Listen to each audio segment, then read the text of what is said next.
வணக்கம். கோவை தொகுதியில் இன்னொரு முக்கிய புள்ளியை களமிறக்கிய முதலமைச்சர் மு.க.ஸ்டாலின் அதிர்ச்சியில் பாஜக. அப்படி முதலமைச்சர் மு.க.ஸ்டாலின் அவர்கள் கோவை தொகுதியில் யாரை புதிதாக களமிறக்கியுள்ளார் என்பது பற்றியும், திடீரென எதற்காக அவரை கோவைக்கு அனுப்பியிருக்கிறார் என்பது பற்றியும் முழு விவரத்தோட இப்ப நம்ம பார்க்கலாம். தமிழ்நாட்டின் தொழில் நகரம், தென்னிந்தியாவின் மான்செஸ்டர் என்ற பெருமைகளுக்கு சொந்தமான மாவட்டம் என்றால் அது கோவைதான். இது தமிழ்நாட்டிற்கு எவ்வளவு முக்கியமான மாவட்டமோ அதே அளவு அரசியலிலும் முக்கியத்துவம் வாய்ந்தது கோவை மக்களவை தொகுதி. அந்த வகையில் இந்த முறை கோவை தொகுதியில் திமுக நேரடியாக போட்டியிடுகிறது.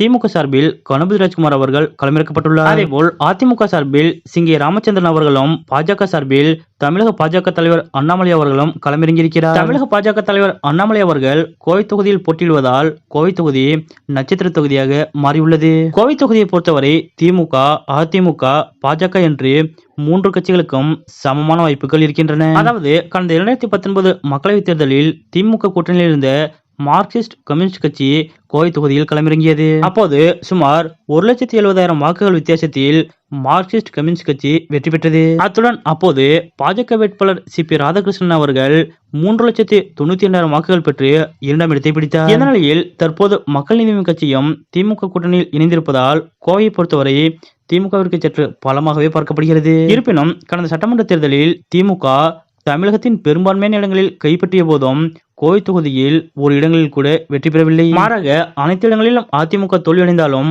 கோவை உள்ளிட்ட சுற்றுவட்டார பகுதிகளில் அதிமுக தனது செல்வாக்கை நிலைநிறுத்தியது. அதன்படி கோவை தொகுதியை பொறுத்தவரை திமுக, அதிமுக, பாஜக என மூன்று கட்சிகளுக்கும் சமமான வாய்ப்பு இருப்பதாக கருதப்படுகிறது. இந்த நிலையில் பாஜக சார்பாக பிரதமர் வாகன பேரணியும் கோவையில் நடத்தி வாக்குகள் கவரப்பட்டுள்ளது. மேலும் கோவை தொகுதியில் அண்ணாமலை ஆதரித்து பிரதமர் மோடி அவர்கள் பிரச்சாரத்திலும் ஈடுபட்டுள்ளார். இதனால் கோவை தொகுதியில் அண்ணாமலை அவர்கள் சற்று கூடுதலான வாக்குகளை அறுவடை செய்யக்கூடிய சூழ்நிலை ஏற்பட்டுள்ளது. இப்படிப்பட்ட சூழ்நிலையில் தான் கோவையில் கண்டிப்பாக வெற்றியை உறுதி செய்ய வேண்டும் என்ற கட்டாயத்தில் முதலமைச்சர் மு.க.ஸ்டாலின் அவர்கள் முக்கியமான புள்ளி ஒருவரை கோவை தொகுதிக்கு அனுப்பி வைத்துள்ளதாக கூறப்படுகிறது. அதாவது ஏற்கனவே கோவை தொகுதியில் திமுகவின் தேர்தல் பொறுப்பாளராக டி.ஆர்.பி. ராஜா அவர்கள் செயல்பட்டு வருகிறார். மேலும் அமைச்சர் சக்கரபாணி, பூச்சி முருகன் உள்ளிட்டவர்களும் கோவை தொகுதியில் தீவிர களப்பணியாற்றி வருவதாக கூறப்படுகிறது. இருப்பினும் அதிமுக கட்சியில் இருந்த நபர் தற்போது வேட்பாளராக திமுகவில் நிறுத்தப்பட்டிருப்பதால் திமுகவினர் தேர்தல் பணிகளை சரிவர செய்யாமல் பணிகளில் சுணக்கம் காட்டி வருவதாக கூறப்படுகிறது.